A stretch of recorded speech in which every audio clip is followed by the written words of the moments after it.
Tim Adams, Chad Brendel, BearcatJournal.com, here down on the field at Nippert Stadium for the second scrimmage for the Bearcats here of the summer training camp, and then kind of officially the end of camp.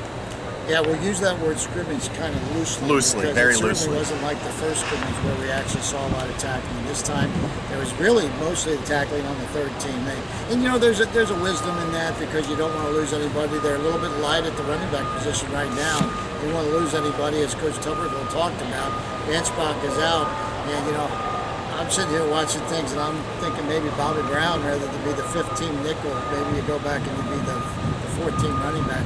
You certainly don't want to burn a red shirt on Taylor Bruce. No, and speaking of Taylor Bruce, thought he looked pretty good playing through contact today. Going against the number 3s and number 4s, he showed some power, and both 24s looked good. Yep. Lee Clemens looked good as well. But Tommy said the other day, he mentioned that he would only have this would be the last real scrimmage before they go into their first game, but today he said that there would be another one probably next. A passing scrimmage is he entitled it. Well, last time he said this was going to be a running scrimmage, and that didn't happen either. So. Overall, first team offense kind of struggled again. I thought the defense definitely played better at the 9 or 10 series that the first team offense ran, and only scored 1 touchdown. I really thought the defense looked good, and you know, Coach Tuberville talked about they're still looking for some defensive linemen, but there was no shortage of defensive linemen making plays earlier today, especially those tackles. Tongamoa, one of the guys I love to say is your guy. But he made a sack. Chris Burton had a sack. Cortez Broughton had a safety down here. And, you know, you take into account the fact that Alex Pace, probably their best defensive tackle, did not participate in the scrimmage. He's fine. They're just resting him. Silverberry Muhan, one of their top defensive linemen, did participate. And Mark Wilson, who may yet be a starter on this defense, did participate. So for that defensive line to do as well as it did, there were several sacks. I thought they pressured the quarterback well.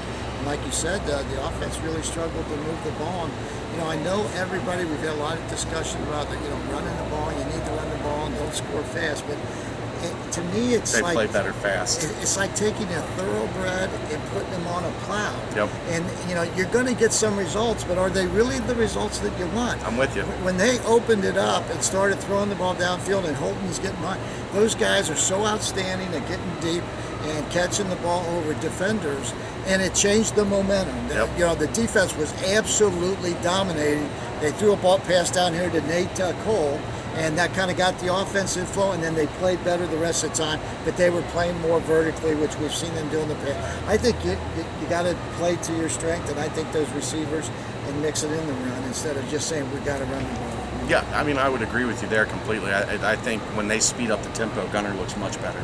He looks much more comfortable. He looks much more at ease.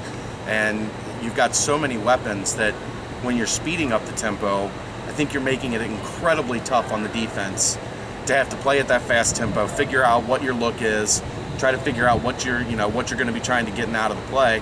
Where when you're running it, you're coming up to the line, you're checking, looking over to the sidelines. Defense can get set. They make some calls. I just think for this offense, I agree with you completely. It's a matter of you're going to need at times, if you're looking to be as productive as they can possibly be, you got to play fast. And if you play slow and you want to slow it down in the middle of the game, or if you got a 2 or 3 touchdown lead, that's fine. But to get that 2 or 3 touchdown lead, you're going to have to go over the top. And I think it helps to get that defense on its heels a little bit. You know, like you said, get these guys gassed, because the difference between them and offensive linemen is they've got to run to the ball after the ball's out. Where the offensive linemen are going to move but not run to the ball like the defenders. And once you get those guys on their heels, I think the running game will be there. But I wouldn't be at all concerned about scoring in one play, because you got 7 points. Right. So I think that we'll have to see how this team evolves and the philosophy changes. But I just, like I said, a thoroughbred's got to be let loose. If you put him on a plow, he's not going to be as productive. You mentioned Johnny Holton a little bit. 3 touchdowns today from Johnny, all from Hayden Moore. And those two have developed one hell of a connection, as we've seen throughout camp. Every time you look around, it seems like Hayden Moore is throwing a touchdown pass to Johnny Holton. And, you know, Holton was my offensive breakout guy last year, and he hadn't played but a little bit. He didn't play high school football. Right. He played 2 years of junior college football. We all know the competition there, especially at a non-scholarship place like College of DuPage isn't the same as the FBS, but I may have been a year too soon on the breakout part. Yeah. But he's a guy that I think will get a lot of attention from NFL scouts. He's got the speed, he's got the frame, and he looked again outstanding here.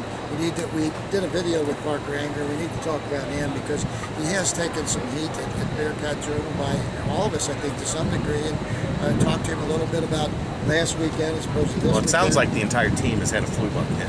Yeah, because Gunner was ill as Well, we saw Chris Moore for a couple days tossing cookies. But Parker said he really didn't feel very well when last weekend when he played against Marquise Copeland. Not to take anything away from Copeland's game, but today I thought Parker handled it very well. I didn't see the first play, but when Parker got knocked down or got hurt, whatever, but he came back in, and I thought he and Chad West played very well and did a good job of neutralizing Marquise Copeland. But overall, if you ask me to say who won this, I think the defense. Yeah, would give it to them. I would give it to the defense. And last week it was a matter of we thought the defense won the first half, the offense won the second half. Yes. I think the defense won today. Yeah, I think they won 3/4 of the game, and I thought at the very end the offense got played going. better. But it's going to be interesting to see this. I mean, I look at this. You know, we were talking earlier about do you worry about the offense? I don't look at it that way as much as I look at this defense and say this defense continues to improve, and the defensive tackles continue to impress me. And you got to give the secondary a lot of credit. Oh, absolutely. They've been all over the ball. Amazing. And Adrian Whitty played well today. Yeah. Got an interception on a keel pass, and it hasn't been, a lot of times it hasn't been poorly thrown balls. They've just done a great job of knocking the ball away. And it's up and down that lineup, almost too deep. The guys are making plays. Alex Thomas and some of the other backup guys are playing. Talked about the linebacking crew today and gave out a lot of praise to Eric Wilson and Clemente Cassius. And there's some guys behind them, Antonio Kennard, who can run, Kevin Brown. And I think that I was never worried about the linebacker position coming in here.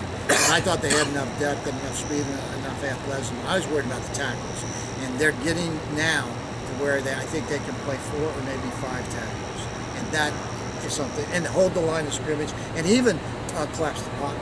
Yeah. Okay, so, but the biggest concern, if you're a UC fan right now, is the interior of that offensive line. They're not playing well right now. Right. And they're shuffling. They're trying to find something that works. And I don't think Alabama A&M is going to provide too much of a challenge there.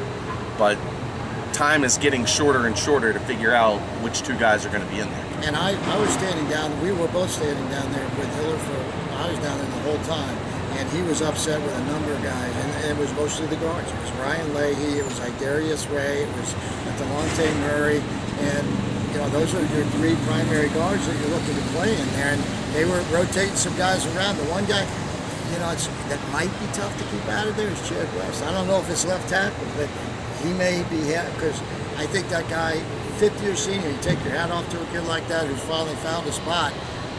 I think it may be hard to take him out of that line. He may need to either go to guard or move Parker back to guard and put him at left tackle, because I thought he looked really good again today.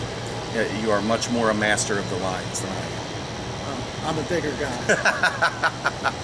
Anything else? Special teams was pretty good? Well, when Gans was out there, but Yeah. when Paisley was out there, it wasn't good at all. He missed 2 points after. You got to have Gans help. Yeah. Paisley maybe is going to be your kickoff. Maybe going to be your kickoff guy. I think Andrew gets sold short on his distance, but when they've had the other 2 kickers, Paisley and the kid from Indiana, can't remember his name, when they've kicked field goals, whether it be practice or It does not look like Gans. No, it's not the same.